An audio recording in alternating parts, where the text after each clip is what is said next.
नमस्ते, मैं हूं प्राध्यापक बालकृष्ण काटे और सक्सेस स्टोरीज इस YouTube चैनल में आपका सहर्ष स्वागत। It is said that someone wants it to happen, someone would like it to happen, but some others will make it happen. बिल्कुल इसी तरह कुछ व्यक्ति अपना खुद का मार्ग स्वीकार लेते हैं अपनी इच्छा से और कठोर परिश्रम करके अंत में खुद को विजय पथ पर लाकर खड़ा कर देते हैं। ऐसे ही एक व्यक्ति से आज हम मिलने जा रहे हैं मेरे इस YouTube वीडियो में, जिन्होंने अपना कार्यकाल तो सॉफ्टवेयर इंजीनियर के रूप में IT क्षेत्र से प्रारंभ किया, फिर 13-14 साल देश विदेश में अपनी सेवाएं दी और बहुत सारा नाम कमाया। पर उसके पश्चात उन्होंने अपने लाइफ को यू टर्न मार दिया। उन्होंने जीवन के इस सत्य को जान लिया, health is real wealth and not the pieces of gold and silver.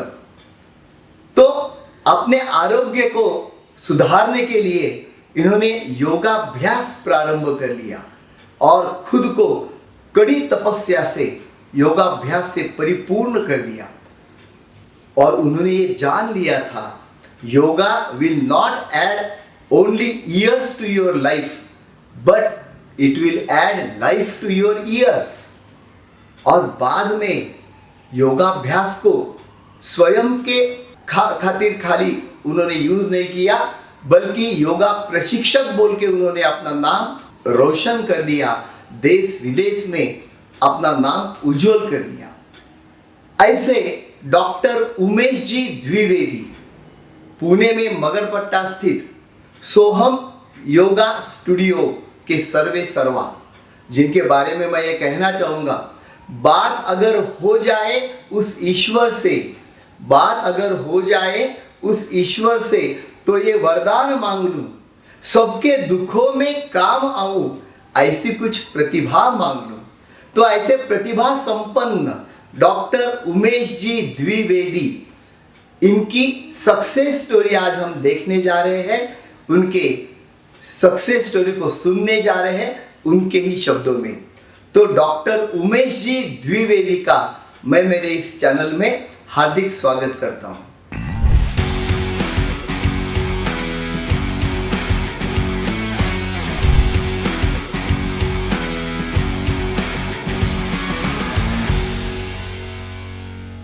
नमस्ते सर। नमस्ते। मेरे इस चैनल में आपका स्वागत। कैसे हो? बस भगवान की कृपा, आपका आशीर्वाद। आपका खुद का परिश्रम है डेफिनेटली। तो आज हम जानना चाहेंगे आपकी पूरी स्टोरी। आपने पर्टिकुलरली योगा सेंटर्स ये अपना मेन सब्जेक्ट होगा।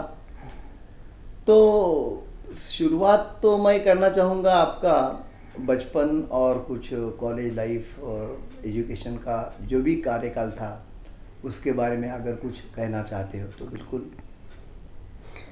बचपन का ऐसा रहा कि मेरे पिताजी काफ़ी पहले गुजर चुके थे, तो जो भी था वो मेरे जो सबसे बड़े भाई हैं, जो दोनों बड़े भाई हैं वो और मेरी मदर, ये मेरे लिए एक बोल सकते हैं आप कि मैं उनको फॉलो करता था, उनके इंस्ट्रक्शंस और बाकी चीज़ों को।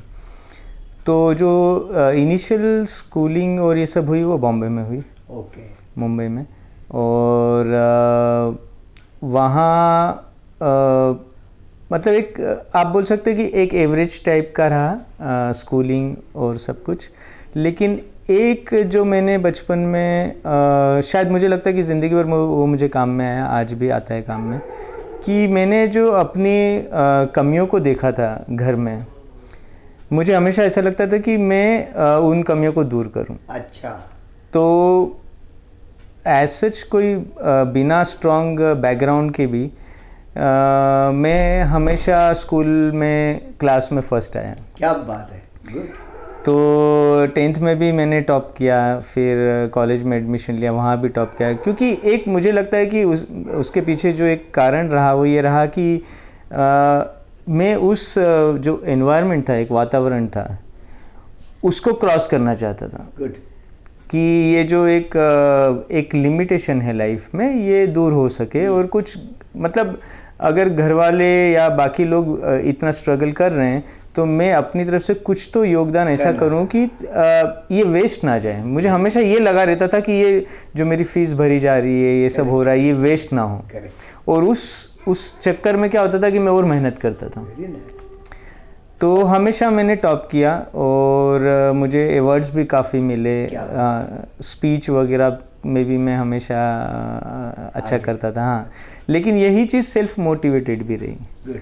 तो फिर मैंने डिग्री में भी टॉप किया, फिर मैंने मास्टर्स किए, ये सब मैंने मुंबई से ही पढ़ाई की, ये सब किया। और उसके बाद में फिर नेक्स्ट स्टेज था कि ये थ्रू आउट इस पीरियड में मेरे दिमाग में बार बार यही रहता था कि मैं कब अच्छे से अपने पैरों पे खड़ा हो जाऊँ, क्योंकि मुझे स्टार्टिंग में फाइनेंशियल कैसा था? फाइनेंशियल स्टेटस बहुत स्ट्रांग नहीं था। स्ट्रांग आप बोल सकते पुअर ही था, क्योंकि मेरे जो पिताजी थे वो रेलवे में थे। काफ़ी अर्ली डेथ हो गई थी उनकी, तो पेंशन एक सोर्स ऑफ इनकम था। सो उन चीज़ों ने, जो मेरे सबसे बड़े ब्रदर थे उनको बीच में से ही एजुकेशन छोड़ के उनका जॉब लेना पड़ा 18 ईयर्स के बाद में। जैसे पहले सिस्टम हुआ करता था कि फादर के बाद में बेटे को मिल जाएगा, लेकिन मैं सबसे छोटे होने की वजह से मुझे मैक्सिमम एजुकेशन करने का अवसर मिला। और आपने बिल्कुल उसका फ़ायदा कर लिया। हाँ, मुझे हमेशा से ये लगा कि अगर इन लोग मेरे ऊपर इतना कर रहे हैं, अपना टाइम और पैसे खर्चा कर रहे हैं, तो ये वेस्ट ना जाए। मुझे अच्छे से पता है एक दिन, और ये कॉलेज की बात है, स्कूल की भी बात नहीं है, कि कॉलेज में हम लोग मैं जब जाता था कलीना यूनिवर्सिटी, तो वहाँ एक बस के जो रेट्स रहते हैं उसमें से ऐसा रहता था कि एक स्टॉप पहले रेट कम होता था, और जैसे एक आखिरी स्टॉप है यूनिवर्सिटी के सामने, वहाँ रेट चेंज हो जाता था, क्योंकि स्टॉप वाइज रेट्स चेंज हो जाते हैं। तो मैं हमेशा एक स्टॉप पहले उतर जाता था ताकि एक्स्ट्रा खर्चा ना करना पड़े, और ऑल द वे मैं वॉक करके यूनिवर्सिटी जाता था। आते समय भी मैं ऑल द वे वॉक करके उस स्टॉप तक आता था ताकि कुछ पैसे बच जाए। ये इसलिए नहीं था कि मुझे कुछ पैसे की तरफ मोह था, ये इसलिए था कि मैं क्या करूं कि मुझे लेना नहीं पड़े। करेक्ट। और तो ये सब चीज़ें रही हमेशा मेरे लिए। तो मेरा जो, इसलिए शायद मुझे लग रहा है कि मैं पढ़ाई बहुत अच्छी से कर पाया, और हमेशा मेरे दिमाग में सिर्फ ये रहता था कि मैं इंडिपेंडेंट हो जाऊं फाइनेंशियली। तो ऐसे गुजरा मेरा स्कूलिंग और कॉलेज। फिर बाद में जॉब कहाँ पे मिल गया? पहले जॉब उसके बाद में जब मैंने मास्टर्स कर लिया तो मुझे वहाँ इंडिया में किया? हाँ, यहाँ मुंबई यूनिवर्सिटी से ही किया मैंने। और उसके बाद में मुझे जॉब भी मुंबई में लगा, और सॉफ्टवेयर फील्ड में मैंने जॉब किया। तो ओके काइंड का था, हाँ, मतलब जॉब था। और मैं सिर्फ इंतज़ार ही कर रहा था क्योंकि अच्छी अपॉर्चुनिटी है। तो दूसरा ये था मेरे लिए कि अगर मैं मुंबई में रहता हूँ, तो ये थोड़ी सी कॉम्प्लेक्स सिचुएशन थी। मुझे ये था कि अगर मैं मुंबई में जॉब ही करता हूँ दूसरा भी, मुझे हमेशा डायरेक्टली और इनडायरेक्टली डिपेंडेंसी फिर से घर वालों की होगी। करेक्ट। जो कि मैं डिटैच करना चाहता था। अच्छा। वो एक मेरे दिमाग में बहुत स्ट्रांगली बैठ गया था कि मैं जैसे तैसे इन पे से बोझ हटा लूँ मेरा। तो नसीब से एक मौका आया जहां मुझे पुणे में अपॉर्चुनिटी मिली। गुड। खैर इस बीच में मुझे बहुत सारे फेलियर्स भी मिले। ये जो सुन के मतलब ऐसा लगेगा कि हमेशा सक्सेस ही रहा, ऐसा नहीं, मुझे बहुत से फेलियर्स मिले। तो यही तो इम्पोर्टेंस है ना, यानी despite of that all kind of the struggle you conquer. हाँ, मतलब ऐसा भी रहा कि बहुत सारे इंटरव्यूज में मुझे रिजेक्ट कर दिया गया। और यहाँ मैं एक चीज़ और हाईलाइट करना चाहता हूँ कि जहाँ ये था कि इनिशियली पहले क्या होता था कि इतना इजीली जॉब नहीं मिलता था सॉफ्टवेयर फील्ड में। बहुत स्ट्रॉन्ग, क्योंकि कंपनीज बहुत लिमिटेड हुआ करती थी और जॉब में एंट्री बहुत मुश्किल थी। तो मैंने जो मुझे अच्छे से याद है, मैंने जो पहला जॉब एक्वायर किया था, मुझे ऐसा मिल नहीं रहा था। अच्छा। इतना अच्छा एजुकेशन का बैकग्राउंड होने के बाद। तो मैंने जो पहला जॉब किया था वो मैंने आगे रह के एक छोटी कंपनी को फ़ोन किया था। तो उन्होंने बोला कि ये वैकेंसी है नहीं अभी। तो मैंने उनको एक ऑफ़र ये रखा था कि एक काम करता हूँ, मैं आपके यहाँ फ्री ऑफ कॉस्ट काम करता हूँ 1 महीना। अगर ऐसा लगता है कि मैंने अच्छे से फायदा हो काम रहा है। किया, हाँ, तो मुझे सैलरी दे देना नेक्स्ट मंथ से, क्या बात बट फर्स्ट मंथ मैं सिर्फ ऐसे काम करूँगा विदाउट सैलरी। तो मैंने वैसा किया था। और मैंने फिर तो फिर उनको पसंद आया, फिर नेक्स्ट मंथ से मुझे सैलरी मिली। बट एनीवे वो सब स्ट्रगल के टाइम थे। फल अच्छा हो गया। हाँ। पुणे में आप आ गए। फिर मैं पूना आया, तो पूना में मुझे अच्छी कंपनी में मिला, और वहाँ से आप ये बोलिए कि मेरा जो प्रोफेशनल करियर का ग्राफ था वो ऊपर जाने लगा। गुड। आने के तो पुणे में आने के पहले आपकी शादी हुई या बाद में? लगभग उस ट्रांजिशन के समय ही हुई। अच्छा, good। और जैसे ही मैं पूना में आया, और तो मुझे विद इन 6 मंथ्स ही मुझे ऑस्ट्रेलिया का चांस Good। मिला काम करने का। तो वहाँ से मेरा एक्सपोजर बढ़ता चला Very गया। nice। फिर उसके बाद मैं अलग अलग कंट्रीज़ में गया। मैंने अपना काफ़ी टाइम फिर यूएस में बिताया। वहाँ काफ़ी मुझे अच्छा एक्सपोजर मिला अलग अलग लोगों से। मेरा नसीब एक इस मामले में अच्छा ये रहा कि मुझे जितने भी प्रोजेक्ट्स मिले वो बहुत हाई एंड टाइप के प्रोजेक्ट्स मिले इनिशियल टाइप में। जैसे कि मैंने, हाँ, जैसे कि मैंने नैस्डैक के लिए काम किया है। नैस्डैक बहुत बड़ा ऑर्गेनाइजेशन है। मैंने ऑस्ट्रेलियन गवर्नमेंट के लिए काम किया है। उनकी जो गवर्नमेंट के इंस्टीट्यूशंस हैं उनके लिए मुझे काम करने के लिए मिला। मुझे आयरलैंड गवर्नमेंट के लिए काम करने के लिए मिला। तो प्रोजेक्ट्स मुझे बहुत अच्छे मिले, और इस वजह से मेरा एक्सपीरियंस बहुत रिच रहा। अभी ये जो जर्नी आपका चल रहा था आईटी इंजीनियर बोल के सॉफ्टवेयर इंडस्ट्री में, तो इसमें आपका फिजिकल स्टेटस कैसा था? यानी हेल्थ वाइज आपका क्या ये हो रहा था?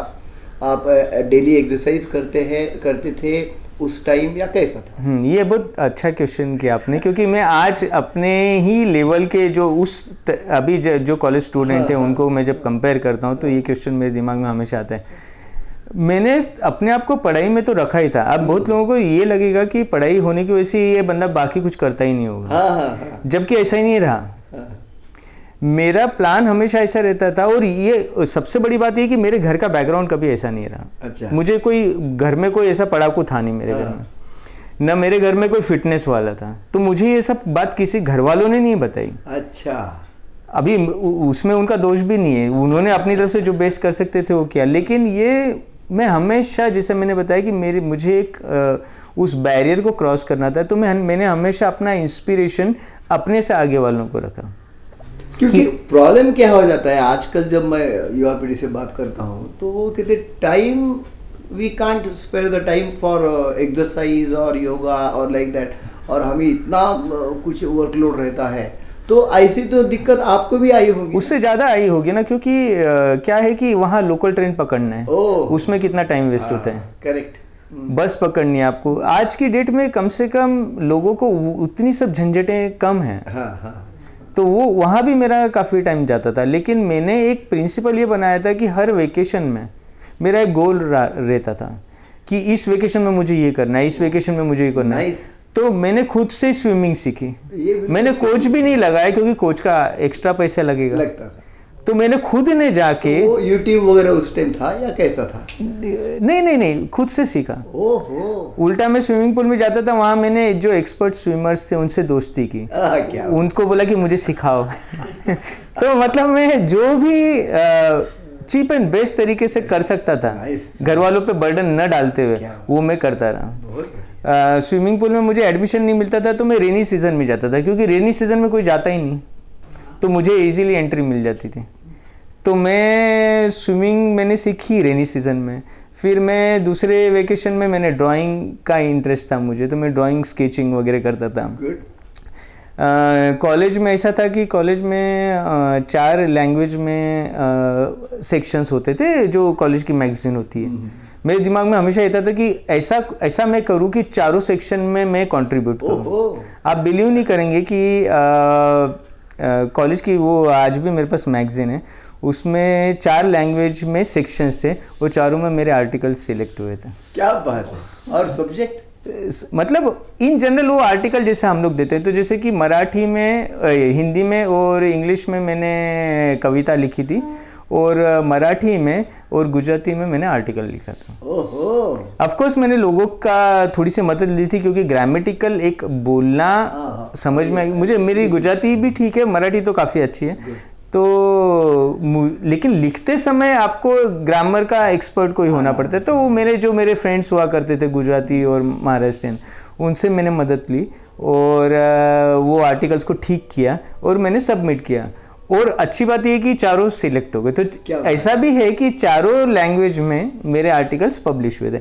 मतलब ये एक मेरा इंक्लिनेशन था कि मैं ये सब करता था। इनफैक्ट मैं कॉलेज लेवल पे ही प्रेमचंद वगैरह के उपन्यास, वो भी मुझे मतलब आप ये बोल सकते हैं कि ये सब बर्डन या बाकी चीज़ों की वजह से मेरी मैच्योरिटी बहुत पहले से थी इन सब मामलों में। वरना कॉलेज लेवल पे एक साइंस का बंदा प्रेमचंद की कहानी नहीं पढ़ेगा। करेक्ट। लेकिन मेरा था वो एक इंक्लिनेशन। और उस जमाने से मुझे गुलजार के गाने पसंद आते थे। नाइस। तो मतलब आप ये समझ सकते हैं कि गुलजार के गानों को समझने वाला आदमी ऑलरेडी मैच्योर हो चुका है। बहुत बढ़िया। और ये एक्सरसाइज की जो बात चल रही थी हमारी, तो उसमें यानी कॉलेज के ज़माने से आप एक्सरसाइज करते हैं, ये तो बात आपने स्पष्ट कर दी। तो शादी के बाद जनरली क्या होता है आजकल जो मैं देखता हूँ, शादी के बाद ये एक्सरसाइज वगैरह सब छूट जाता है। अभी क्या है ना कि अगर गौर से देखें आज की डेट में, तो आज की डेट में हर कारण की वजह से छूट जाते हैं। करेक्ट। इसमें शादी जरूरी नहीं है। जैसे कि मेरे क्लास में स्टूडेंट्स आते हैं, वो बोलते हैं मैं मम्मी के यहाँ गई थी, योगा नहीं किया। मेरी मम्मी यहाँ आ गई थी, मैंने योगा नहीं किया। क्या बात है। मैंने बोला अभी ये मुझे लग रहा है कि शायद मम्मी बहुत बड़ा प्रॉब्लम हो गई है। फिर लोग बोलते हैं शादी हो गया, योगा नहीं किया, बच्चा हो गया, योगा नहीं किया। मुझे लग रहा है कि ये जितनी भी अच्छी चीज़ें हैं लाइफ में, इनके लिए मुसीबत हो रही हैं। जब और ये मैं इसलिए स्ट्रांगली इन सब चीज़ों को इसलिए नहीं मानता क्योंकि मेरे किसी भी फेज़ में लाइफ की, in fact including death of my mother, मेरे किसी भी इवेंट ने लाइफ के मेरी हेल्थ की तरफ के ओरिएंटेशन को मरने नहीं दिया। सीखने जैसी ये बात बिल्कुल। क्योंकि ये मैंने हमेशा जो एक स्ट्रेस बस्टर जिसको बोलते हैं आप, मैंने एक क्रिएशनल एक्टिविटी को अपना स्ट्रेस बस्टर बनाया। ये पहली चीज़। और पता नहीं मुझे, लेकिन बचपन से अपने स्वास्थ्य की तरफ काफ़ी झुकाव रहा। मुझे हमेशा लगा कि मैं ये कर सकूं, मैं वो कर सकूं, मेरी कैपेसिटी ऐसी हो, मेरी कैपेसिटी वैसे। स्विमिंग में भी मैं चुपचाप स्विमिंग नहीं करता था। मुझे ये मेरे दिल में रहता था कि मैं अंडर वाटर इतनी दूर जा सकता हूँ क्या? मैं पूरा बॉटम में बैठ के पद्मासन कर सकता हूँ क्या? तो मैं 10 फुट अंदर जाके पद्मासन में बैठ जाता था। वंडरफुल। मतलब मैं रोकता नहीं था, मैं अपने आप को पोटेंशियली वहाँ तक ले जाने की कोशिश करता। लेकिन ये मेरी अपनी रुचि थी। बहुत यूनिक कैरेक्टर्स आपके जो आप बता रहे हैं, जनरली इतना सारा कुछ जो है सेल्फ मोटिवेशन। हाँ मतलब मुझे खुद को कभी कभी इस बारे में सरप्राइज लगता है कि, लेकिन मुझे लगता है कि शायद नेचुरल भी होगा, क्योंकि मुझे हमेशा से एक किसी न किसी चीज़ में, क्रिएटिविटी में काफ़ी इंटरेस्ट रहा कि मैं ये कर दूँ और ये बात यहाँ तक लिमिटेड नहीं थी। मैंने उस ज़माने में जब कॉलेज में कोई इंजीनियरिंग का नॉलेज नहीं होता है, मैंने बहुत सारे स्ट्रक्चर की डिज़ाइन कर दी कि ये स्ट्रक्चर ऐसा ही होना चाहिए। मेरे ब्रदर को एक रेलिंग बनानी थी, तो मुझे रेलिंग ऐसी बनानी चाहिए जो शेक ना हो। अच्छा। तो मैंने उसकी डिज़ाइन बना दी। तो मतलब एक, आप ये बोल सकते हैं कि इन शॉर्ट एक क्रिएटिविटी मेरे ज़िंदगी में हमेशा एक उसका भाग रहा। और तो ये जो अभी जनरली क्या माना जाता है, बिल्कुल गोल्डन अपॉर्चुनिटी बोलते हैं लोग जब आईटी सेक्टर में काम करते हैं। अब कोविड के टाइम में भी हमने देख लिया, सब लोग अपने अपनी परेशानी में थे, पर ये आईटी सेक्टर वाले लोग जो है बिल्कुल अपना काम कर रहे थे, पैसा भी कमा रहे थे, and everything was happening properly. तो जब यूएस में आपका जॉब चल रहा था, उस टाइम ऐसा क्या हो गया कि आपको ऐसा लगा कि नहीं भाई, मुझे ये जॉब अभी बस करना चाहिए और मुझे कुछ योगा के बारे में कुछ भी करना चाहिए? ऐसा कुछ इंसिडेंट्स हुआ आपके लाइफ में? आपके क्वेश्चंस इतने अच्छे हैं कि मतलब ये उस कॉर्नर को मेरे लाइफ के निकालते हैं जो कि आसानी से कोई सोच नहीं पाएगा कि ऐसा क्यों। बट अब मुझे खुशी है कि आप ये सब क्वेश्चन पूछ रहे हैं क्या था कि जैसा मैंने बताया था कि स्कूल लेवल से मेरे दिमाग में ये था कि मैं फाइनेंशियली इंडिपेंडेंट हो जाऊँ। Correct. तो ऐसे ही सिलसिले में जब मेरा जॉब लगा तो मैं बोरीवली से कांदीवली से ट्रैवल करता था चर्च गेट तक। ओह, तो वो डेली का जो मॉर्निंग का आपको पता ही है लोकल ट्रेन का क्या हिसाब था। हेक्टिक। तो बारिश के दिन में एक बार ऐसे ही मैं ट्रेन पकड़ने के लिए कांदीवली स्टेशन पे खड़ा था।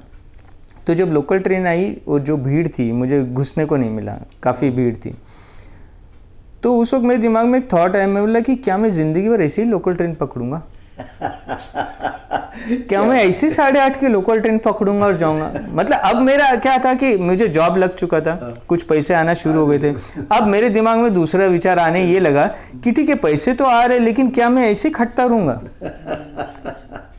क्योंकि मुझे हमेशा से बचपन से टाइम, अगर आप देखें तो ये एक्टिविटीज़ में मैं जो इन्वॉल्व था कहीं ना कहीं ऐसा लगता है मुझे कि डायरेक्टली और इनडायरेक्टली मुझे टाइम का बहुत ज़्यादा वैल्यू था, मैं वेस्ट नहीं करता था। ऐसे ही लोग लाइफ में सक्सेसफुल हो जाते तो जब मैं लोकल ट्रेन के लिए खड़ा था तो मुझे जो सबसे ज़्यादा दुख वाली बात लगती थी वो लगती थी कि मैं अपने लाइफ का 3 आवर्स 1.5 जाने का 1.5 आवर्स आने का सिर्फ ट्रैवल में गुजार रहा हूँ। अगर मैं ऐसा करूँगा तो लाइफ का तो बहुत मेजर पोर्शन मेरा ट्रैवल में चला जाएगा। ये और एक रीज़न था कि मैं पूना आया।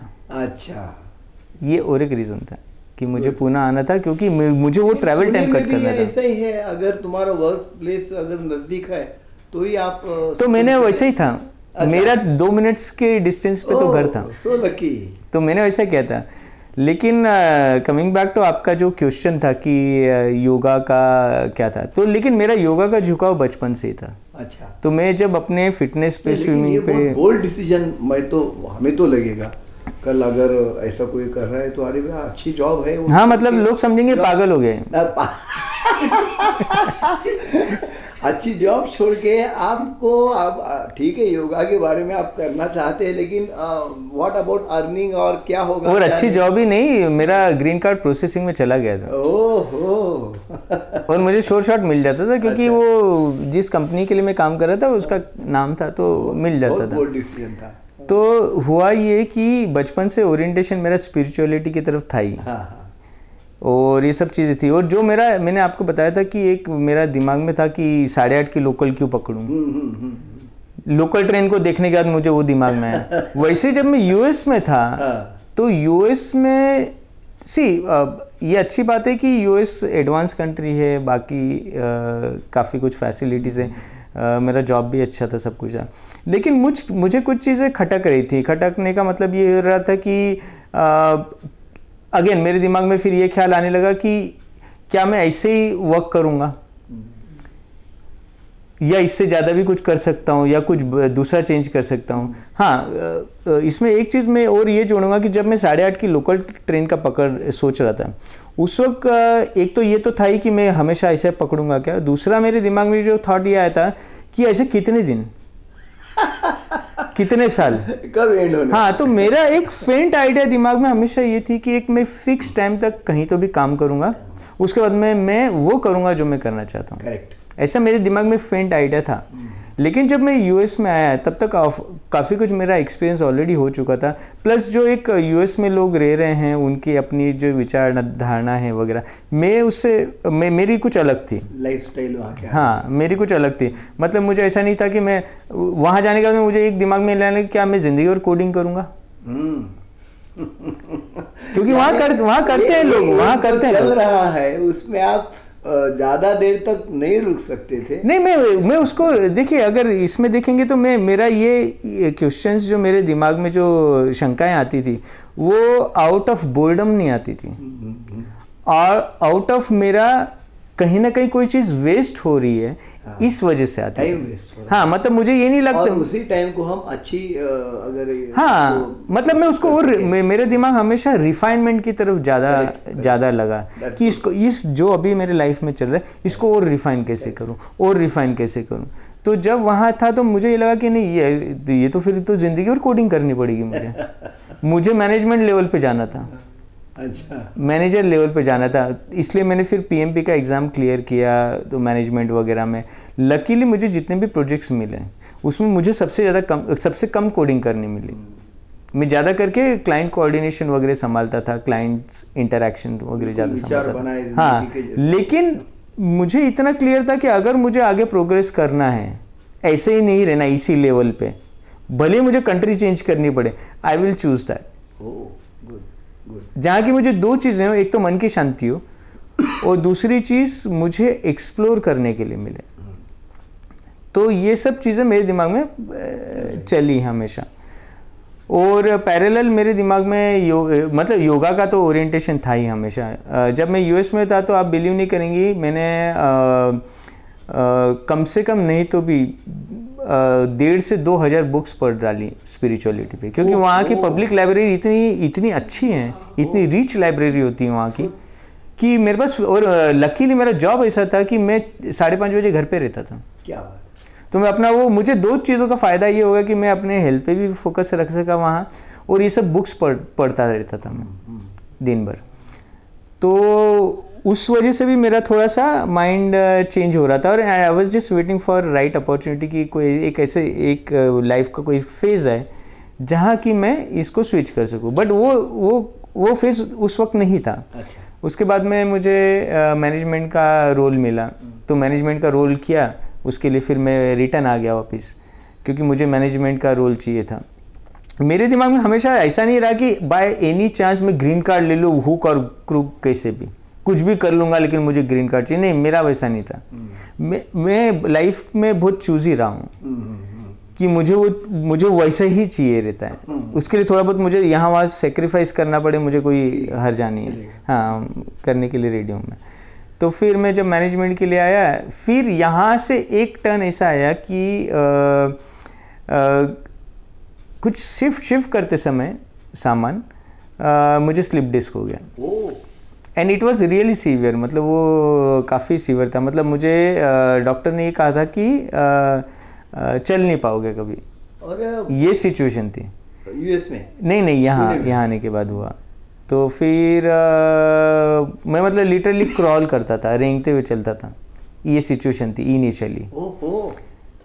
तो जब ये देखा कि डॉक्टर ने तो हाथ खड़े कर दिए, डॉक्टर बोलता अभी सर्जरी करनी पड़ेगी। तो फिर मुझे लगा कि अभी क्या करूं मैं, कि ये तो सिचुएशन थोड़ी स्ट्रेंज है। तो फिर मैंने घर में बात की वाइफ वगैरह से। तो फिर बाद में डिसीजन ये हुआ कि मैंने बोला कि ठीक है, जितना मुझे योगा का नॉलेज है अब तक का, मैं अपने ऊपर ट्राई करके दिखता हूँ। मैं खुद का ही गिनी पिग हो जाता हूँ, क्या बात। खुद के ऊपर ही एक्सपेरिमेंट कर देता हूँ। मैंने अपने ऊपर दुनिया भर नहीं की। डिसीजन हमने ये लिया कि नेक्स्ट 1 ईयर तक देखते हैं क्या होता है, और मैंने 1 ईयर का वो चैलेंज लिया, और पूरा अपने ऊपर दिन रात, आप बिलीव नहीं करेंगे, मैं 4-4, 5-5 घंटे प्रैक्टिस करता था। कौन सा करते थे? स्पेसिफिक करता था मैं। अच्छा। जो बैक पेन से रिलेटेड है। तो उस दौरान मैंने बहुत सारे चीजें इन्वेंट भी कर डाली। अरे क्या बैक पेन के लिए, क्योंकि मेरे सामने कोई एग्जाम्पल नहीं था कि जो योगा से ठीक हुआ है। फेंट कहीं ना कहीं मैं लोगों से सुनता था कि कोई योगा से ठीक हो गया है वगैरह, लेकिन मैं वो जब अपने आप को ठीक कर रहा था तो मैं बहुत सारे लोगों के रिव्यू पढ़ता था ऑनलाइन, जो ठीक हो गए, एक उनसे इंस्पिरेशन मिलता था। अगेन मेरा सेल्फ मोटिवेशन था वो, मैं उनके रिव्यूज़ पढ़ता था यहाँ वहाँ के, दुनिया भर के, और खुद इंस्पिरेशन लेके ऐसे हाल में आपको योगासन जो है, जो बोलते हैं, वो प्रैक्टिस में आ जाता था? नहीं, क्या होता है कि जब आपका जो ऑर्थोपेडिक इश्यूज होते हैं तो आपके कॉन्ट्रा इंडिकेशंस की वजह से आप कुछ सर्टेन चीज़ें ही कर पाएंगे। हाँ। सब नहीं कर पाएंगे। और मेरा स्टैंडर्ड तो इतना नीचे वाला था। हाँ। उस वक्त मतलब डिस्पाइट कि मेरी पूरी ज़िंदगी भर मैंने अपने हेल्थ का ख्याल रखा है, फिर भी उस पैच में, उस अवकाश में मेरा ऐसा था कि मैं मूवमेंट भी नहीं कर पा रहा था। तो जो मूवमेंट पॉसिबल थे मेरे लिए वो मैं करके उसको चला रहा था काम। उसमें योगा के मूवमेंट्स थे, जैसे कि लेग रेस करना, सपोर्टेड लेग रेस करना, ये सब करना। उस बीच उसके पहले का मुझे एक्सपीरियंस ये रहा कि मुझे कुछ साल जो गुरुजी हैं, बीके सायंगर गुरुजी, उनका जाने का मौका मिला। दूसरी मेरी अच्छी बात यह है कि किस्मत की उस वक्त वो थे, वो कुछ इंस्ट्रूमेंट्स लेके प्रॉप्स यूज करते थे। तो एक मेरे जिंदगी में एक जो गुरुजी हैं, बीके सायंगर गुरुजी, उनकी भी काफी इंप्रेशन रहा है, क्योंकि उनकी हिस्ट्री ऐसी थी कि उनको बैक का प्रॉब्लम था। ओहो, वंडरफुल। तो मुझे हमेशा ये लगता था कि अगर ऐसा हो सकता है तो मेरे साथ में क्यों नहीं हो सकता। तो मैं वो सब करता रहा, और जिस वक्त मुझे कोई रास्ता ही नहीं दिख रहा था, पूरा ब्लैंक था, उस वक्त मैं हमेशा पढ़े पढ़े जब स्ट्रेच करता था तो मैं ये दिमाग में लाता था कि अगर ये मेरा ठीक हो जाता है, मैं हमेशा भगवान टाइप का ऐसा कुछ नहीं मानता, मैं नेचर को एक मानता हूँ कि मैं हमेशा बोलता था नेचर अगर ये मेरा ठीक हो जाता है तो मेरी तरफ से, ये ब्राइब नहीं थी, ये मेरा ओपिनियन था, मैं ऐसा नहीं बोल रहा था कि मैं नारियल चढ़ाऊंगा, ये मेरी तरफ से कोई ब्राइब नहीं थी नेचर को। मेरा एक ये था कि एक मेरी तरफ से रिटर्न होगा कि अगर मैं ठीक हो गया तो मैं कम से कम 5 लोगों को इसमें से बाहर लाने की कोशिश करूंगा। आ जाए ठीक है, उनकी मर्जी, ना आए उनकी मर्जी, लेकिन मैं करूंगा, ये मेरे दिमाग में हमेशा से रहा। क्या बात है, वंडरफुल। तो फिर धीरे धीरे मुझे प्रोग्रेस दिखने लगा, मैं ठीक होने लगा। मतलब समझ लीजिए तभी 30s मिड 30s के आसपास का रहा रहेगा वो काल। तो फिर ये सब हुआ तो मैंने ठीक किया अपने आप को, ठीक करने से कितने दिन के बाद बाहर? मुझे लगा कम से कम मुझे एक्चुअल रिजल्ट आने में 6 महीने से ऊपर लग गया। अच्छा। हाँ, 6 महीने तक तो 0 रिजल्ट था। जब अभी ये स्टार्टिंग इनिशियल फेज था स्लिप डिस्क का, तो एक्सरसाइज करते वक्त या कुछ योगासन करते वक्त तो बहुत तकलीफ होती होगी। आप बिलीव नहीं करेंगे कि मतलब हिस्ट्री ऐसी होती है बैक पेन की कि मतलब इंडिया में अभी है कि नहीं I don't know, but US जैसे में तो नैर्कोटिक्स ड्रग भी दी जाती है, इतना ज़्यादा पेन होता है वो। मॉर्फिन के जैसे? मॉर्फिन एंडोर, मतलब मॉर्फिन एक्चुअली दी जाती है पेन किलर में यूएस में, बाकी कंट्री में। हाँ, तो क्योंकि इतना ज़्यादा वो पेन होता है और वो नॉर्मल पेन किलर से जाता नहीं। तो यही मैंने किया है वो साइन। मतलब क्या होता है कि जिसको स्लिप डिस्क आ रहेगा वो मेरी इस बात को समझ पाएगा कि स्लिप डिस्क में जब हम स्ट्रेचेस करते हैं तो आपको डबल पेन होता है। एक तो जो एग्जिस्टिंग है वो तो होता ही है, on the top of it stretching का भी होता है। बायोलॉजिकली मैं इतना जानता कि वो नर्व्स कंप्रेस हो बहुत बहुत बहुत बहुत बहुत मतलब आप लिटरली आप बिलीव कीजिए कि जैसे कि आपको कोई हाथ या पैर काट रहा है, हाँ, लिटरली उस टाइप के, वो बिना एनेस्थीसिया के आपको अगर वैसा फील करें कोई तो कैसा लगेगा, उस टाइप का। To your efforts really. तो ये उस टाइम मेरे ख्याल से just silly question it might be, तो फैमिली वाले कुछ मनाही करते होंगे कि भाई ये क्या कर रहे हैं आप, चलो डॉक्टर के पास सर्जरी करके लेंगे, ये क्या कर रहे हो, ऐसा कुछ हुआ होगा वाइफ से या और किसी? हाँ, देखो पहली बात तो क्या है कि मैंने जो मेरे ज़िंदगी का ये पैटर्न लोगों ने देखा है, उनको इतना तो था ये फितूरी है थोड़ा सा तो मानेगा नहीं आप। हाँ, मतलब मैं हाँ भी बोलूँ तो भी करूँगा वही जो मुझे करना है। अच्छा। तो ये तो उनको पता ही था, प्लस इस मामले में मुझे घर से काफ़ी कुछ ये मिला, इमोशनल और बाकी सपोर्ट मिला कि ठीक है लेट्स ट्राई। क्या होता है ये मैं क्यों बोल रहा हूँ कि जब अभी क्या होता है कि किसी को कार्डियक का प्रॉब्लम हो गया तो बता देते हैं बाईपास करेंगे, एंजियोप्लास्टी करेंगे, तो हम बोलते नहीं यार कुछ अलग देखो, आयुर्वेदिक में देखो, ज़रूरत नहीं है, तो सुनते नहीं, यानी लोग बोलते नहीं यार वो प्रॉपर उसका इलाज कर दो, हार्ट का मामला है। वैसा ये तो अभी आपका एज तो 30 साल ही था, और उस टाइम अगर समझो आपको स्लीप डिस्क का इतना प्रॉब्लम है तो कोई भी कहता था कि भाई बेस्ट में। इसीलिए हम लोगों ने आपस में डिसीजन ये लिया था कि क्या करें, तो ये था कि चलो 1 साल देखते हैं। 1 साल देखते हैं। और उसमें भी डिसीजन जो स्लिप डिस्क का था वो इसलिए नहीं था कि ये ठीक हो गया नहीं होगा, ये जो पेन का लेवल है इसको देख के ये सोचा था कि अरे ये इतना पेन से आदमी कितने साल खींच पाएगा ना, उसके लिए। लेकिन सर्जरी बहुत फेंट आइडिया थी। तो जब 6 महीने के बाद में मुझे हम लोगों को रिजल्ट दिखने लगा इस बारे में, मेरी कैपेबिलिटी थोड़ी बढ़ने लगी, तो थोड़ा सा विश्वास भी आने लगा कि शायद ये हो जाएगा। ऐसे करते करते करते जब तक, और उस टाइम जॉब चल रहा था? इनिशियल जॉब चल रहा था लेकिन मुझे ब्रेक लेना पड़ा था। अच्छा। तो ब्रेक लिया था मैंने।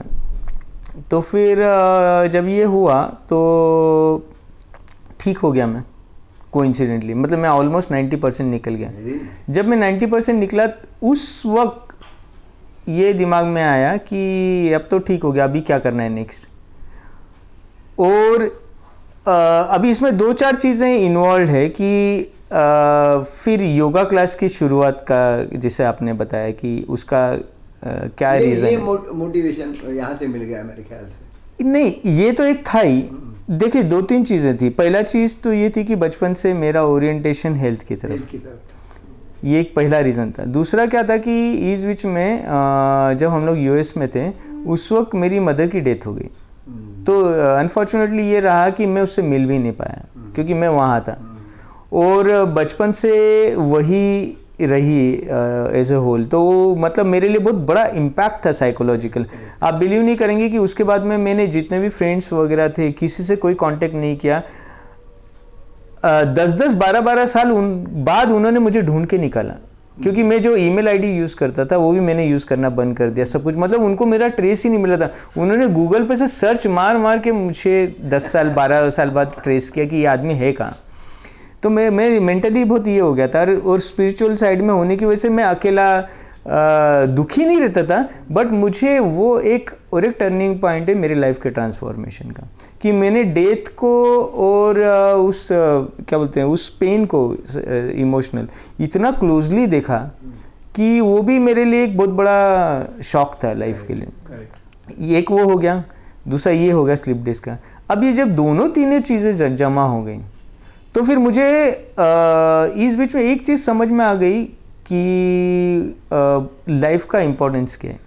तो मुझे वो बात बहुत क्लियर लगने लग गई एकदम, कि अभी मुझे वो करना चाहिए जो मुझे करना है। That will add life to your हाँ, तो नहीं, मतलब इसमें ये नहीं था कि मैं ज़्यादा जी लूँ इसलिए मुझे ये करना है। बाकी उस पेन को इतनी गहराई से जिया मैंने कि मुझे 2-3 चीज़ें बहुत क्लियर हो गई, प्लस डेथ मेरी मदर की। इन चीज़ों ने मुझे ये रियलाइज़ करवा दिया कि लाइफ में सिर्फ भागदौड़ करके नहीं चलने वाला है। लाइफ को जीने का भी एक होना चाहिए पैटर्न, जीने पे भी फोकस करना चाहिए, क्योंकि वही सब कुछ है। मेरे पेन ने मुझे ये सिखा दिया कि बिना पेन के लाइफ कितनी बेहतर होती है। खड़े सिर्फ खड़े होने में कितना सुख है, ये मुझे उस वक्त पता चला। ये शायद मेरी बात सुन के लोगों को पता नहीं चलेगा कि अरे मतलब खड़े रहने में क्या है। कोई मुझसे पूछे कि खड़े रहने में कितना सुख है। और ये एक चीज़ ऐसी थी कि इस वजह से आज तक कभी रिकॉर्डिंग में लाइफ में कभी बोर नहीं हुआ किसी चीज़ को लेकर। पहले इसलिए बोर नहीं होता था क्योंकि बहुत सारी चीज़ें करता था। आज ये इंसिडेंट्स के बाद में मैं बोर इसलिए कभी नहीं होता हूँ क्योंकि मुझे लगता है कि आज मैं बैठ पा रहा हूँ बिना पेन के। आज मैं सोफे पे बैठा हूँ, सोफे पे एक्चुअली स्लिप डिस्क वाले को नहीं बैठना चाहिए, तो पेन डबल हो जाएगा। मैं इतनी देर से बैठा हूँ और हैंडल कर रही है मेरी बॉडी। और दूसरा ये है कि मैं खड़ा रह पा रहा हूँ, मैं चल पा रहा हूँ बिना पेन के, मुझे उसमें सुख दिखने लग गया।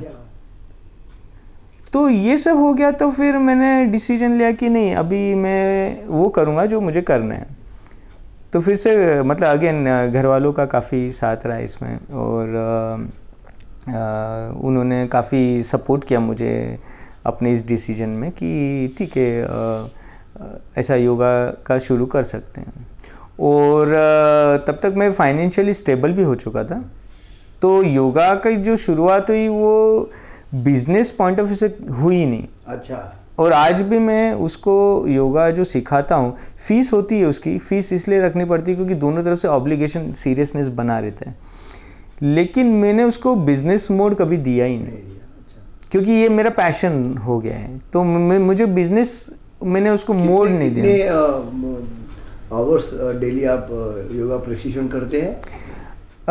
अगर सिखाने का और मेरी खुद की प्रैक्टिस का भी बोले तो मेरे 7-8 आवर्स निकल जाते हैं डेली, मॉर्निंग इवनिंग। हाँ, गुड। और कोई ट्रेनर आपके साथ है? नहीं, मतलब वाइफ ने इनिशियली काफ़ी सालों तक ये संभाला, स्पेशली जब मेरे फॉरेन टूर्स वगैरह लगते थे, तो ये जो मैं आपका प्रोफाइल पढ़ रहा था, तो ये बहुत सरप्राइजिंग मुझे लगा कि आपने ये यूटर्न तो ले लिया, उसके बाद में इतना नाम, यानी डिफेंस मिनिस्ट्री से आपको एक इनविटेशन मिल गया योगा प्रशिक्षण के लिए। तो how it was made possible there? Again यहाँ भी मेरे साथ में थोड़ा वैसे हुआ जैसे कि सॉफ्टवेयर फील्ड में हुआ था कि मुझे प्रोजेक्ट्स बहुत अच्छे मिले। अच्छा, हाँ। तो मुझे लगता है कि अगर आपकी बहुत अच्छी लगन है, पैशन है आपका, तो ऐसा मैंने देखा है लाइफ में, रास्ते बनते हैं। क्या बात। लेकिन आपका वो कभी भी बहुत मतलब it should be with in, मतलब वो अंदर से आने वाली बात चाहिए। तो मेरा जब से मैं योगा मैंने सिखाने लगा, मेरा पूरा झुकाव इस बारे में था कि लोग ठीक हो जाएं। तो मैंने शुरुआत बैक पेन से की, और इसके बाद में मैंने एक एक नए नए डिसीजेस को लिया। अच्छी बात ये है कि मेरी मिसेस को भी मेडिकल का काफ़ी अच्छा नॉलेज है, रेसिपीज़ का काफ़ी अच्छा नॉलेज है। तो हम लोग जब डिस्कस करते थे किसी डिसीज़ के बारे में, तो बहुत अच्छा कंट्रीब्यूटिंग फैक्टर तैयार होता था। तो फिर ऐसा करके नए नए डिसीज़ पे हमने शुरू किया। फिर मेरा रिसर्च पहले से एक दिमाग में रहता था फील्ड, और मुझे प्रोफेशनल लाइफ में योगा ने बहुत फ़ायदा किया था कि मैं ज़्यादा मतलब स्ट्रेस प्रोफेशनली उतना नहीं लेता था जितना बाकी लोग लेते थे। मैं लेकिन उसका मुझे एक आप ये बोलते थे डिसएडवांटेज ये रहा कि मैं रैट रेस में कभी नहीं रहा, क्योंकि रैट रेस में रहने के लिए आपको बहुत एग्रेशन की ज़रूरत है। आप काम माइंड से नहीं रह पाएंगे उसमें। लेकिन मैं तो उस वजह से वो एक कॉन्फ्लिक्ट हमेशा से होता था। तो ये सब चीज़ें होने की वजह से क्या होगा कि धीरे धीरे योगा का जो मेरा रिसर्च एरिया था वो डीप होने लगा फॉर डिफरेंट डिसीजेस। फिर मेरे पास जो स्टूडेंट्स आते थे वो सब कॉरपोरेट सेक्टर्स के होते थे, तो वो मुझे फीडबैक देते थे कि हमको ये फ़ायदा हो रहा है, वो फ़ायदा हो रहा है, पहले एग्रेशन ज़्यादा होता था, अभी कम हो रहा है। और मैं ऑलरेडी प्रोफेशनल फील्ड में रह चुका था, मेरा खुद के अनुभव थे। तो मैंने एक जो लाइन चूज़ की थी वो ये चूज़ की थी कि प्रोफेशनल्स जो होते हैं इंडस्ट्री में काम करने वाले, उनको योगा से कहाँ फ़ायदा हो सकता है। तो इस बारे में मैंने बहुत सारे इंटरनल रिसर्च कर दिए थे ऐसे ही, क्योंकि एक इंटरेस्ट था रिसर्च करने का। तो जब मैं फॉर्म भरवाता था तो उसमें बहुत सारा डेटा कलेक्ट करता था। अच्छा। कि आदमी सोता कभी है, जागता कभी है, वेजिटेरियन है, नॉन वेजिटेरियन है, और इसका स्मोकिंग है, ड्रिंकिंग लेता है कि नहीं। ये सब मैंने डेटा कलेक्ट करके स्टडी किया कि किस पे कितना फ़र्क पड़ रहा है, क्या कर रहा है। और उसी दौरान एक इंटरनेशनल योगा का कॉन्फ्रेंस था बेंगलोर में, तो मैं वहाँ अटेंड करने के लिए गया था। तो वहाँ मेरी मुलाकात काफ़ी लोगों से हुई। तो वहाँ एक इंस्टीट्यूशन के जो प्रोफेसर थे उनसे मिली, तो उन्होंने मेरा इंटरेस्ट देखा, तो उन्होंने बोला कि पीएचडी क्यों नहीं कर लेते हो। क्या बात। तो मैंने बोला कि अभी मैंने सोचा तो नहीं किस में करूँ पीएचडी। फिर उन्होंने बोला कोई भी सब्जेक्ट देख लो, और तुम्हारा मैथ्स वगैरह सब कैसा है। मेरा मैथ्स फिजिक्स काफ़ी से हमेशा से अच्छा रहा। साइंस और ये सब होने की वजह से, साइंस इंजीनियरिंग बैकग्राउंड वगैरह की वजह से मेरा काफ़ी अच्छा रहा। तो मैंने बोला कि ऑलरेडी वो उसका कोई मुझे प्रॉब्लम नहीं है, और मास्टर्स मेरे पास ऑलरेडी डिग्री थी, पीएचडी के लिए मास्टर्स लगता है। तो फिर मैंने अप्रोच किया तो उन्होंने बोला कि ठीक है, मतलब क्वालिफाइंग फैक्टर है। तो उनका जो इंटरनल एग्ज़ाम होते हैं वो मैंने दिए, उसमें मैंने क्लियर किया। और अच्छी बात ये थी कि मेरा जो ये था एक्सपीरियंस, मैं ऑलरेडी योगा सीखा ही रहा था। तो मैंने रिसर्च एरिया वो लिया प्रोफेशनल फील्ड का विथ योगा। तो मेरा रिसर्च का सब्जेक्ट रहा। अब यहाँ भी मैंने फिर मैंने रिसर्च करना पहले से शुरू कर दिया था कि कौन कौन से सब्जेक्ट पे मुझे हेल्प करनी है यहाँ लोगों को। हमेशा से अगर आप देखेंगे तो हम लोगों का अप्रोच ये रहा प्रोफेशनल तरीके से, मतलब उसको एक एंगल मार्केटिंग या वो एंगल नहीं था हमारा। एंगल हमारा रिसर्च ये था ज़्यादा था। तो उसमें जो मुझे एक सब्जेक्ट बहुत अपीलिंग लगता था पहले, पीएचडी के पहले से ही, वो था एक काउंटर प्रोडक्टिव वर्क बिहेवियर। अच्छा। ये industrial psychology, American psychological association का एक सब्जेक्ट है यूएस में। वो मेरे लिए काफ़ी इंटरेस्ट वाला फील्ड ऑलरेडी था।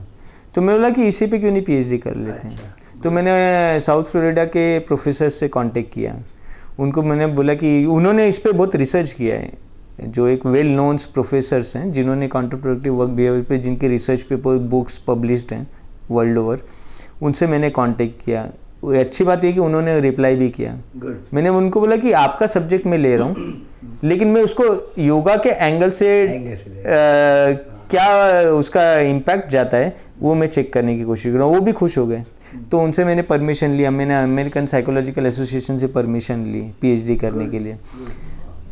तो फिर उसी सब्जेक्ट पे मैंने पीएचडी की, रिसर्च किया। और इस दौरान क्या हुआ कि काफ़ी कॉन्टेक्ट्स मेरे बढ़ते चले गए। करेक्ट। तो ये जो डिफेंस का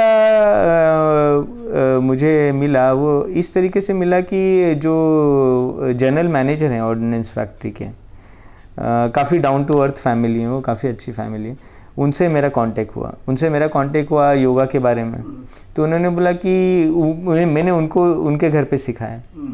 तो फिर उन्होंने मुझे बोला कि हाँ, और एक अच्छा जो हुआ इस दौरान वो ये हुआ कि मेरी पीएचडी जैसे ही हुई, उसके बाद में जो अपने पीएम मोदी हैं, उन्होंने इंटरनेशनल योगा डे मतलब इंटरनेशनल योगा डे का आना, मेरा योगा में Correct. आना, ये सब मैच हो गया। करेक्ट। तो जो पहला इंटरनेशनल योगा डे रहता है उसमें मुझे उन्होंने इनवाइट किया क्या बात कि ऑर्डिनेंस फैक्ट्री में आके लो। मैंने फिर वो ऐसे कंडक्ट किया। तो ये सब चीज़ें साइड बाय साइड पैरेलल होती चली गई। आपके दिमाग की सोच उस तरफ जा रही थी, बिल्कुल जो हो रहा था नेचर ने, हाँ, जो हो रहा था वो, हाँ। और ये एक बात मैं जब देख रहा था कि डॉक्टर लोगों को भी आपने योगा के बारे में कुछ ट्रेनिंग दिया है, आप उनके मेंटोर है। आप बोल रहे थे मुझे कि कुछ डिसीजेस के लिए मैं रिसर्च कर रहा था, तो डॉक्टर लोगों ने कहीं क्रॉस नहीं किया आपको कि भाई ऐसा नहीं हो सकता, खाली योगा से थोड़ा होगा, उसके लिए तो आपको मेडिसिन लेना पड़ेगा, सर्जरी करना पड़ेगा, how it can be possible, आप कुछ भी गलत रास्ते पे लोगों को ले जा रहे हो, ऐसा कुछ करेक्ट हुआ होगा? नहीं, बहुत आपने बहुत ही इंटरेस्टिंग ये क्वेश्चन किया, क्योंकि ये एक हमेशा से कॉन्ट्रडिक्शन रहा है। यही नहीं रहा, लोग मुझे ये भी पूछते, लोगों के दिमाग में ये भी है कि योगा किया तो जिम तो नहीं करना चाहिए ना। उन्होंने सिर्फ योगा और मेडिसिन के फील्ड को ही अपोज नहीं माना है। उन्होंने जिम को और योगा को भी एनीमे माने। अच्छा। मतलब ये लोगों की अंडरस्टैंडिंग, ऐसा है नहीं कुछ। जहाँ तक मेरी अंडरस्टैंडिंग है, मुझे लगता है कि मेडिकल फील्ड एक बहुत ही अच्छा फील्ड है, बहुत ही इनोवेटिव फील्ड है, और मेडिकल फील्ड की वजह से बहुत सारी चीज़ों का फायदा हुआ। मैं ऐसा क्यों कह रहा हूँ आपको, क्योंकि एक एलोपैथी डॉक्टर फ्रेंड है मेरे, वो बोल रहे थे, मुझे बोल रहे थे आप क्या करते हो, मैं बोला अभी तो प्राणायाम करता हूँ, कुछ छोटे योगासन थोड़े बहुत करता हूँ। वो क्या है बोले, आप कुछ भी ऐसा फिजिकल एक्सरसाइज अच्छा करो तो जिससे आपको बिल्कुल आपका एचडीएल बढ़ जाएगा, और वॉकिंग करो, बाकी कुछ करने की जरूरत नहीं है, ये कुछ उसका यूज नहीं, टाइम वेस्ट है, ऐसा कुछ भी चल रहा था। तो I could not cross it. Correct. अभी कैसा है कि तो पहले तो मैं मेरा व्यू ये दे देता हूँ कि मेरे हिसाब से मेडिकल साइंस बहुत अच्छा साइंस है, और उसकी वजह से काफ़ी चीज़ें ठीक होती हैं। जैसे कि आज किसी को अगर हार्ट अटैक आ गया है, सीपीआर देना ही पड़ेगा, उसको हॉस्पिटल ले ही जाना पड़ेगा। आज किसी को स्लिप डिस्क है तो उसका एमआरआई तो कराना ही पड़ेगा। आज अगर किसी को डायबिटीज़ हो गया तो HbA1c रिपोर्ट, मेडिकल की रिपोर्ट्स निकालनी पड़ेंगी। आज किसी को पीसीओडी है तो सोनोग्राफी तो करना ही पड़ेगा। या किसी का पेन ज़्यादा बढ़ गया तो उसको पेन किलर तो खाना ही पड़ेगा। तो ये सब चीज़ें हैं। मैं मेडिकल साइंस के खिलाफ नहीं हूँ, मैं मेडिकल साइंस के ओवर यूज़ के खिलाफ हूँ। अच्छा, ओवर यूज़ और मिस यूज़ के खिलाफ हूँ। जैसे कि अगर सपोज कीजिए किसी का नी नेचुरल थेरेपी से ठीक हो सकता है तो मैं उसकी सर्जरी के खिलाफ हूँ। हाँ, लेकिन अगर किसी का नी पूरी तरीके से डैमेज हो गया है तो मैं सर्जरी के फेवर में हूँ। Correct, very nice. तो मैं ये सोचता हूँ कि मेडिकल साइंस का और बाकी चीज़ों का तालमेल होना चाहिए। और जो भी मेडिकल के डॉक्टर्स ये सोचते हैं कि योगा में क्या रखा है, मुझे लगता है कि ये शायद वो इसलिए बोलते हैं क्योंकि उनको योगा के बारे में कोई नॉलेज नहीं है। अगर योगा के बारे में उनको थोड़ा भी नॉलेज होता तो उनका, अगर वो बात सही कर रहे हैं तो फिर फिजियोथेरेपी को भी रिजेक्ट करना चाहिए।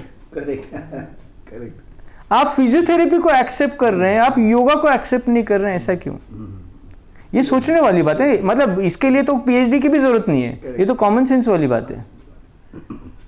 आप सिर्फ कोबरा पोज बोल देंगे या आपको एक पर्टिकुलर लेग रेस का टेस्ट का नाम बोल देंगे और या हम इसको कोई पोस्चर का नाम बोल देंगे तो दोनों का मीनिंग अलग थोड़ी हो जाता है। दोनों का फिजिकल एप्लीकेशन थोड़ी अलग हो जाता है, दोनों तो सेम हुई ना। लेकिन बहुत ये मिसअंडरस्टैंडिंग जो है ना, मैं जो बात कर रहा हूँ बहुत बड़े लेवल पे है।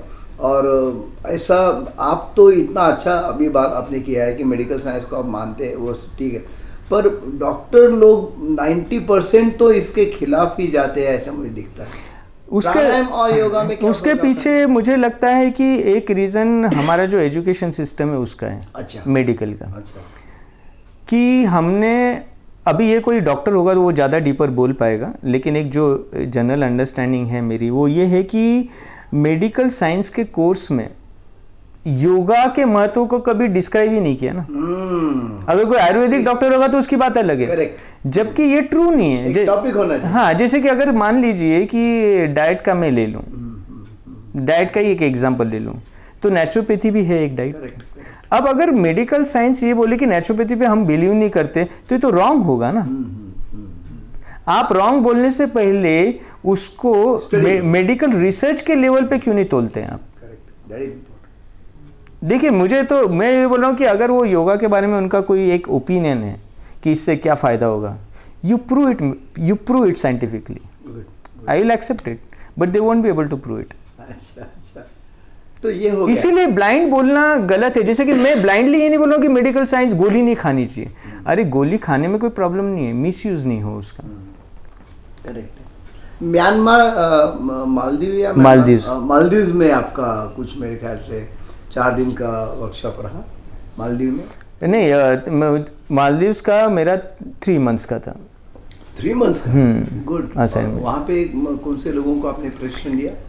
मालदीव्स का ऐसा था कि एक बहुत वर्ल्ड नोन रिसोर्ट हैं वहाँ, उनको एक न्यू मॉडल इम्प्लीमेंट करना था, जिसमें कि जो टूरिस्ट आते हैं वो अगर घूमने फिरने लेजर के लिए आ रहे हैं, घूमने के लिए, तो उसके साथ में उनको एक मेडिकली भी फ़ायदा हो जाए।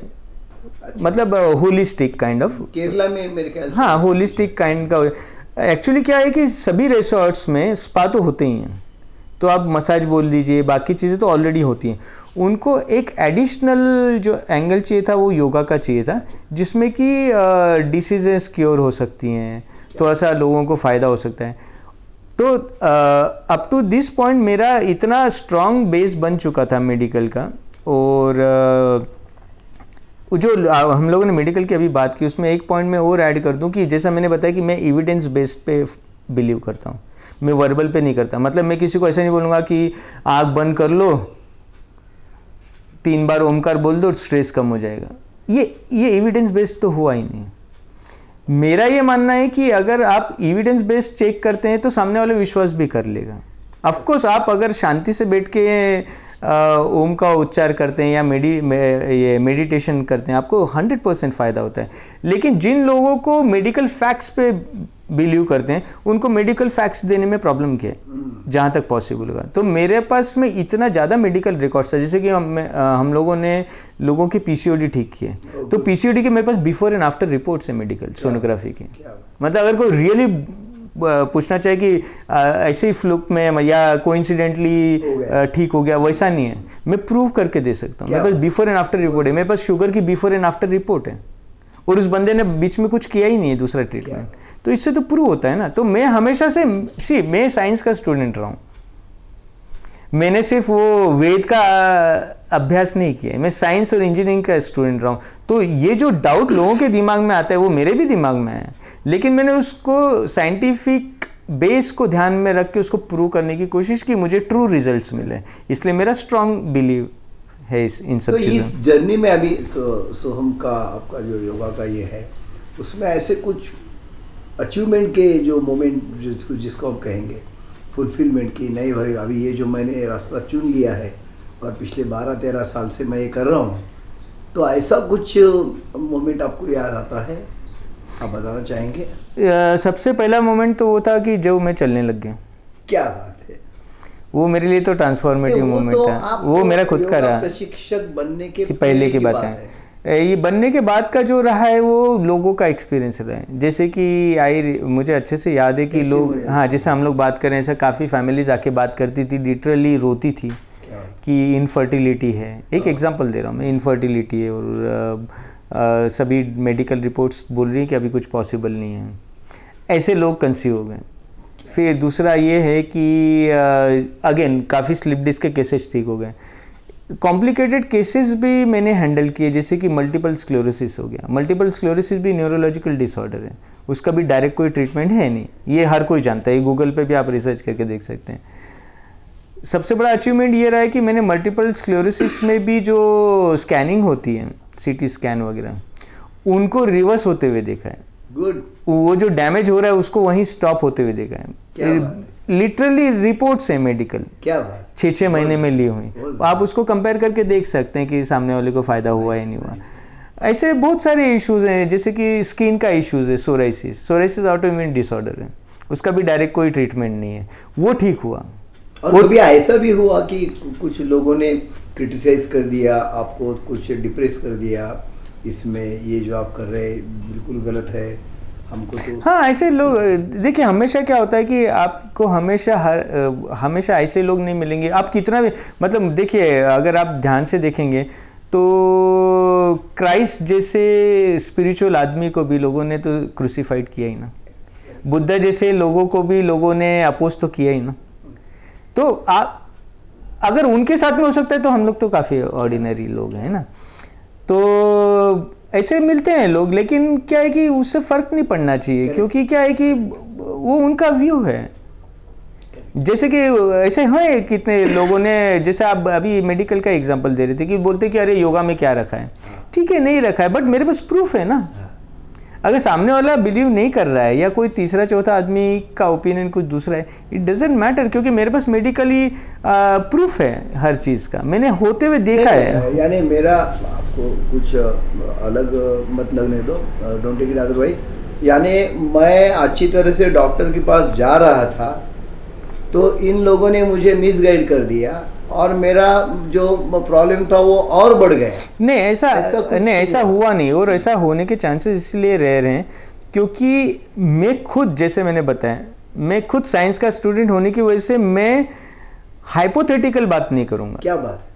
क्योंकि देखिए बार बार यहाँ एक चीज आएगी कि मैं खुद साइंस का स्टूडेंट हूँ, इसलिए मैं ऐसा नहीं बोल पाऊंगा कि अच्छा ये भभूति ले लो काम हो जाएगा, करेक्ट, या ये टीका लगा दो काम हो जाएगा, क्योंकि मैं खुद ही बिलीव नहीं करूंगा ना उस चीज को। Correct, very nice. तो आप जो बोल रहे हैं वो होने के चांसेस, इसलिए हाँ, मैंने ऐसे कॉम्प्लिकेटेड केस लिए जो कि जिनका इलाज कहीं नहीं हो रहा था, और ऐसे बहुत लोग आए भी मेरे पास में। जैसे कि उन लोगों ने मुझे ये बोला कि ज्वाइन करने से पहले मेरे सामने एक कंडीशन क्या रखते हैं, बोलते अच्छा आपने बोल रहे कि इतने लोगों का ठीक किया, आप गारंटी देते हैं कि इतने लोगों का ठीक हो जाएगा। तो मैं उनको एक जवाब ये देता हूँ, ये लोगों का एटीट्यूड, हाँ ये लोगों का एटीट्यूड है। तो मैंने उनको एक जवाब ये दिया कि आप एक काम कीजिए, आप पूरे वर्ल्ड में पहले इलाज करा लो। क्या बात है। आप जब थक जाओगे, फेल हो जाओगे, अगर सक्सेसफुल हो गए तो मुझे तो खुशी है, अगर आप फेल हो गए फिर आप मेरे पास आना। फिर मेरे सामने चैलेंज इसलिए मत रखना क्योंकि वर्ल्ड के टॉप लोग भी आप फेल हो गए, तो आप मुझसे क्या मांग रहे पहले प्रूफ। ये तो ऐसी बात होगी कि आप मुझे पूछेंगे, आप मुझे बता सकते हैं एग्जैक्टली मैं कब मरूंगा, मेरे आप तारीख लिख के दे सकते हैं, ये कौन बोल सकते हैं। लाइफ प्रोबेबिलिटी पे आती है। तो ऐसे कुछ प्रॉब्लम सॉल्व करने के लिए जैसे डॉक्टर लोगों का कुछ फीस रहता है प्रोफेशनल वगैरह, वैसा कुछ अलग आप उसको कोर्स दे के चार्ज करते हो? मेरा ऐसा रहा है कि यहाँ आगे मेरा जो चार्जिंग का या जो भी मैंने रखा उसका एक रूल बोल लीजिए, पॉलिसी बोल लीजिए, वो मैंने टाइम बेस्ड रखा, क्योंकि मैंने बताया ना कि मेरी ज़िंदगी में मैंने टाइम को बहुत वैल्यू दिया है। तो ऐसा भी रहा है कि अगर किसी को फ़ायदा हो रहा है तो मैंने घंटों बात की है। आप बिलीव नहीं करेंगे कि बहुत सारे केसेस तो ऐसे रहे कि जिसमें लोगों ने मुझे कॉल किया और कोई न्यू चीज़ थी, तो उन्होंने मैंने बोला कि रिपोर्ट्स भेज दो, medical reports, let me go through it. तो मेडिकल रिपोर्ट्स उन्होंने भेजी मुझे गारंटी थी कि ये आदमी नहीं ज्वाइन करेगा मुझे, फिर भी मैंने उनकी मेडिकल रिपोर्ट्स स्टडी की। पता है क्यों? क्योंकि उससे मुझे सीखने को मिलता है। क्या बात है, क्या बात है, बहुत बढ़िया, बहुत बढ़िया। मैंने किया वो काम, वेरी नाइस। मैंने इतना डिटेल एनालिसिस की उस चीज़ की कि मेरे सामने 2 टाइप के केस आए कि एक डिसीज के लिए आया, उसने रिपोर्ट शेयर की, मैंने अपना एनालिसिस की कि ये इसको ऐसे ठीक किया जा सकता है, वो नहीं आया मेरे पास में, ज्वाइन नहीं किया। इट्स ओके, मुझे तो सीखने को मिला उसकी रिपोर्ट से, लेकिन उसका फ़ायदा कहाँ मैं बताता हूँ। सेम इशू वाला जब नेक्स्ट टाइम फ्यूचर में आया, मेरे पास ऑलरेडी होमवर्क किया हुआ था, मेरे पास ऑलरेडी नॉलेज बेस था। रेडी। मैंने उसको बोला कि मैंने ये क्योंकि एक इंसान है, अभी देखिए आप मेडिकल में भी स्पेशलाइजेशन होता है, ऑर्थोपेडिक होता है, ऑर्थोपेडिक कोई कार्डियोवास्कुलर प्रॉब्लम हैंडल नहीं करता है। मेरे लिए सबसे बड़ा चैलेंज ये रहा कि मैंने ऑर्थोपेडिक भी किए, कार्डियोवास्कुलर भी लिए, मैंने बाकी भी चीज़ें ली। गुड। मेरे लिए तो वास्ट हो गया ना फील्ड। लेकिन जब भी कोई मेरे पास में आए तो अगर वो एग्जिस्टिंग मेरा एक्सपीरियंस है तो मैं श्योर शॉट उनको जवाब दे देता हूँ कि ये पॉसिबल होगा। लेकिन कुछ ऐसे केस आए कि टोटली न्यू केस हैं, जैसे मल्टीपल स्क्लेरोसिस वाले थे, तो जब मेरे सामने केसेस आए मैंने उनको एक्सेप्ट किया और उनको मैंने अपफ्रंट बोला भी कि you are first case for me but I am ready to take the challenge. और पहली बात तो ये है ना कि मैं सर्जरी थोड़ी कर रहा हूँ किसी की, जो उनको बहुत बड़ा रिस्क है। लोगों ने मुझे ये भी क्वेश्चन किया कि ये इससे ठीक हो गया क्या। मैं उनको देखिए ये नज़रिए की बात है। मैं हमेशा ये बोलता हूँ कि आप इस चीज़ को ऐसे क्यों नहीं सोचते। सपोज़ कीजिए कि कोई मल्टीपल स्क्लेरोसिस के लिए मेरे पास में आया, जो कि डेडली इशू है बॉडी का, तो बोलते हैं कि इससे ये ठीक हो गया क्या। तो मैं हमेशा जो भी मुझसे ये क्वेश्चन करता है मैं उनके सामने एक क्वेश्चन ये रखता हूँ कि मान लीजिए एकदम वर्स्ट के सिनेरियो पकड़ते हैं अपन, नहीं हुआ ठीक, तो योगा करने से आप जो नहीं ठीक होने वाला था और बिगड़ जाएगा। जैसे कि आप मेरे पास आए, मुझे बोले कि अच्छा खाना क्या है, मैं बोला ये अच्छा खाना है, तो अगर कोई मुझे ये पूछेगा अच्छा इससे वो डिसीज़ ठीक होगी क्या, मैं बोला चलो मान लो थोड़ी देर के लिए नहीं डिसीज़ ठीक होगी, लेकिन अच्छे खाने से और बिगड़ जाएगी क्या। अच्छे अगर आपका रूटीन अच्छा है, हेल्दी रूटीन अच्छा है, तो आपको हीलिंग में कहीं ना कहीं तो फायदा होगा ही ना। ये एक पहली चीज़ होगी। और दूसरी चीज़ आपकी ये होगी कि आज अगर सपोज कर लो कोई आदमी मेरे पास शुगर के लिए आया और हम लोग योगा बहुत अच्छे से कर रहे हैं, डाइट वगैरह कंट्रोल अच्छे से कर रहे हैं, वर्स्ट ऑफ वर्स्ट केस में, आज तक हुआ नहीं ऐसा, ठीक ही हुआ है आदमी, वर्स्ट ऑफ वर्स्ट केस में अगर उसको शुगर ठीक नहीं हुआ, अरे तो जो थायराइड आ रहा था वो भी नहीं आएगा ना, कम से कम बच तो गया, वो बड़े डेंजर से तो बच ही गया ना। तो मेरा वेस्ट नहीं जाता नहीं। देखिए ये सिंपल प्रिंसिपल ऐसे काम करता है जैसे कि कोई आदमी मेरे पास आए और बोले कि ब्रश करूं या नहीं करूं, मेरे दांत में कीड़े हैं, ठीक होंगे या नहीं होंगे, तो उसको एक ही जवाब दिया जा सकता है, इतना श्योर है कि ब्रश करने से और कीड़े नहीं होंगे और दांत खराब नहीं होंगे। तो ये तो लॉजिकल है ना कि अगर आपने कोई अच्छा रूटीन फॉलो किया तो आपको बड़ा डेंजर जो आने वाला था वो नहीं आएगा, और अगर ये ठीक हो जाता है तो आपके लिए तो जैकपॉट है। Very nice. तो अगर आप कोई अच्छी चीज़ कर रहे हैं, अच्छा खाना खा रहे हैं, उसमें तो सेकंड ओपिनियन ही नहीं होगा ना, कि उसमें गारंटी वाली बात कहाँ से आ जाती है। बहुत बड़ा काम आप कर रहे हैं डेफिनेटली। तो आगे कुछ ड्रीम्स आपके? ड्रीम्स बहुत पहले ही मेरे बंद हो गए, इसलिए मैं योगा कर पाया। क्या बात। क्योंकि अगर ड्रीम्स होते तो योगा मेरी क्लासेस शुरू नहीं करने देते मुझे। तो ड्रीम्स या डिज़ायर्स जो आप बोल सकते हैं, जो एक जनरल पब्लिक सोचती है, उस टाइप का मेरा कहीं कभी नहीं रहा। मेरे दिमाग में ये हमेशा से रहा कि अगर कोई एक बड़ा प्लेस होता तो इस एक्सपेरिमेंट को एक थोड़ा सा बड़ा रूप दिया जा सकता था, लेकिन वो नहीं भी होगा तो मेरे लिए कोई लॉस नहीं है। लेकिन ऐसे मेरी कोई ऐसी डिज़ायर नहीं कि अब ये हो जाना चाहिए, अब वो हो जाना चाहिए। फॉर्चुनेटली मेरा एक्सपोजर जो योगा की जर्नी का रहा वो इतना अच्छा रहा कि मतलब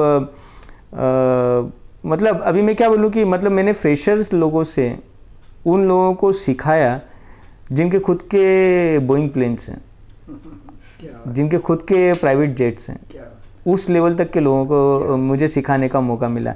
अब उसका फ़ायदा ये हुआ कि ये एक बहुत इसमें इम्पॉर्टेंट चीज़ मैं बता दूं, जिसने कि मुझे आज तक भी योगा में एंगेज रखा है और लाइफ को समझने में हेल्प की। वो ये की कि जब मैंने ऐसे लो लेवल से लगा कि इतने हाई लेवल तक के लोगों को सिखाया, मैंने एक चीज़ कॉमन पाई कि मटेरियलिस्टिक चीज़ें, भौतिक चीज़ें होनी चाहिए, पैसा होना चाहिए क्योंकि लाइफ उसी से चलती है, लेकिन अगर हेल्थ ना होना तो ये सब फिर भी वेस्ट है। जैसे कि किसी के पास रोल्स रॉयस हो सकती है, लेकिन स्लिप डिस्क वाला आदमी रोल्स रॉयस में बैठ नहीं पाएगा। ये लोग समझ ही नहीं पाते। करेक्ट। ये जब मैंने देखा, इतने टॉप एंड लोगों के साथ में मैंने रह के देखा, मुझे सरप्राइज इस बात का लगा कि उनके घर में जो चीज़ है उसका वो उपभोग भी नहीं कर पा रहे हैं। So not the pieces of gold and silver. हाँ, ये चीज़ मतलब है। मैं एक एग्जांपल हमेशा लोगों को देता हूँ। मैं एक के बहुत रिच फैमिली, उनके घर पे बैठा था, तो उनके डाइनिंग टेबल पे एक वो फ्रूट का जो रहता है ना बकेट, वो पड़ा था। तो ऐसे बातचीत निकली, तो मैंने बोला आप खाते हो कि नहीं फ्रूट? उनका जवाब क्या था, टाइम किसके पास है? तो मैंने बोला फिर ये जो फ्रूट रखा है टेबल पे, ये वो तो दिखाने के लिए रखा है। तो मैं बोला कि फिर मेरा दूसरा एक क्यूरियस क्वेश्चन हुआ, मैं बोला कि फिर 2 दिन बाद क्या होता है, ये फ्रूट तो खराब हो जाएगा अगर आपने खाया भी नहीं। तो बोलता है वो तो चेंज हो जाता है ना। तो मतलब फिर आप खाते भी नहीं है? क्या लाइफ है। बोलते नहीं। अरे अरे। तो मतलब मैंने उसके, अभी क्या है कि किसी को बुरा भी लग जाएगा तो ऐसा मुंह पे कुछ बोलना नहीं चाहते। मैंने ये सोचा कि इस आदमी के पास में ये कैपेसिटी कि रोज का फल चेंज हो रहा है, लेकिन उसका खाने का टाइम नहीं है। गलत है। मतलब ऐसे पैसे से या ऐसी चीज़ों से फ़ायदा क्या? मैं ऐसे भी लोगों को जानता हूँ जिनका इतना बड़ा बंगला है कि पूछो मत। तो मैंने बोला कि अच्छा है आपके लिए कि आप टॉप फ्लोर पे जाके अपना एक रूम बना सकते हैं जहाँ हेल्थ वगैरह का ख्याल रख सकते हैं। बोलते ऊपर जाता कौन है? तो बोला क्यों? बोलते नी में प्रॉब्लम रहता है। तो हम ज़्यादा करके क्या करते हैं, हम ग्राउंड फ्लोर पे ही रहते हैं। तो बोला फिर ऊपर वाला फ्लोर का क्या होता है? खाली पड़ा रहता है, कोई आया गेस्ट तो यूज़ कर लेते हैं। तो ये सब जो चीज़ें थी, ये जो अनुभव थे, इन्होंने मुझे एक बात सोचने पे मजबूर किया कि लाइफ में जो भी हो अच्छी चीज़ें, जितना आपके पास हो अच्छा है, आप लाइफ को उतने बेहतर तरीके से जी पाएंगे। लेकिन एक जो इंग्रेडिएंट है हेल्थ का, अगर वो ना होना तो उसमें स्वाद नहीं आएगा, आपकी क्वालिटी ऑफ लाइफ सफ़र करेगी। तो मेरे हिसाब से क्वांटिटी लाइफ में होनी चाहिए या नहीं होनी चाहिए, होनी चाहिए है तो अच्छी बात है, लेकिन अगर क्वालिटी ना हो तो क्वांटिटी का कोई मतलब नहीं रह जाएगा। करेक्ट। तो डिज़ायर मेरी ऐसे कुछ नहीं, डिज़ायर इसलिए नहीं रही क्योंकि मैंने क्वालिटी ऑफ लाइफ पे फोकस करना बहुत पहले से ही शुरू कर दिया। और स्लिप डिस्क ने तो मुझे एकदम धरती पे लाके रख दिया कि मुझे इतना समझ में आ गया कि अगर बॉडी ना चले तो आदमी कितना मोहताज हो जाता है, हेल्पलेस हो जाता है, मतलब लिटरली। तो बिल्कुल आपने जो बातें अभी बताई है, डेफिनेटली आज के हमारे जो व्यूअर्स हैं उनको तो बहुत बड़ी सीख है ये। और आपकी जो क्रिएटिविटी है, आपका जो रिसर्च वर्क है, वो उससे तो बिल्कुल हर एक को प्रेरणा मिल सकती है। तो आज आपने अपना बहुमूल्य समय देकर मेरे चैनल पे आपकी जो बातें शेयर की, उसके लिए मैं आपका हार्दिक धन्यवाद। आपको ज़्यादा धन्यवाद, क्योंकि आपने मुझे मौका दिया कि मैं आपके सामने अपने ज़िंदगी की जो किताब है उसके उन पेजेस को पढ़ सकूं, जो कि जनरली कोई पूछता नहीं है। तो सबसे अच्छी बात मुझे ये लगी कि आपने उन गहराइयों को पूछा, जो कि एक बहुत लाइफ को समझने के लिए ज़रूरी है। और जैसे आप भी एक शिक्षक रहे हैं, तो आपको ज़्यादा धन्यवाद। Thank you. Thank you.